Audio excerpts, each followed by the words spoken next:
Alright, due Friday for the week of April 15th. What is the area of the rectangle with a length of 12x and a width of negative 4x minus 12? So again, we're still going to draw a rectangle. We're going to put 12x in a space and then the width in another space. If you notice, this looks a little different. Usually, we have more than one row. That's when we have a binomial or a trinomial for the lengths. When you have a monomial, a term with just one, that's going to create one row. The process is still the same.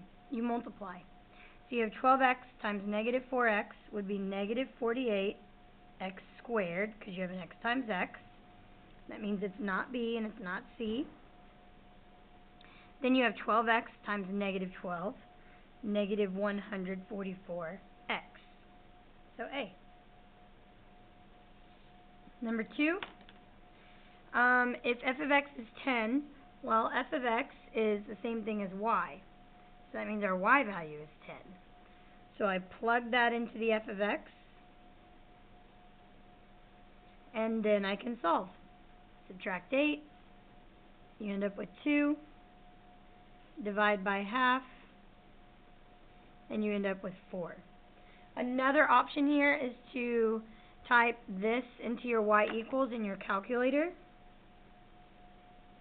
and then hit table, second table, and you can look at your table. Now what you're looking for is a y value of 10, and then whatever this side says, which will be 4, that's your x value.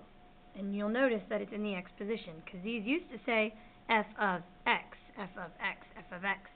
And so in place of that is our term that exists whenever y is 10. Number 3, an inequality. Remember, there's a couple of ways that you can solve this. You can pull a point from here. I'm going to pick this one. It's got to be in the shade. So I'm going to pick negative 4, 4. And you can plug those numbers in. So if x is negative 4, plug negative 4 in for x. And then I have 4 for the y. So right here where the y is, I'm going to plug in a 4. And you can solve and see if it's true. So 8 plus 12 is 20, and 20 is greater than 12. So it could be A. I do notice that there is no equal to sign on the sign. So actually I can mark off B and D for sure.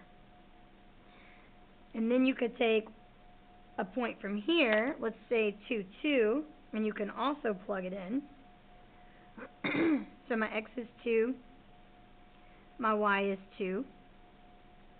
So I have negative 4 plus 6, which is 2, and 2 is not greater than 12, so it's not C. It's got to be A. Your other option is to take your entire equation and solve for y. So you could add 2x. You always want to move that x first. You can't actually add it to the 12, so you just bring everything down and divide by 3. Since you're not dividing by a negative, don't flip the sign. You only do that when you divide by a negative. So it says the y's are bigger. Sure enough, I'm looking to see where the shade goes up, which is A. This one, the shade goes down.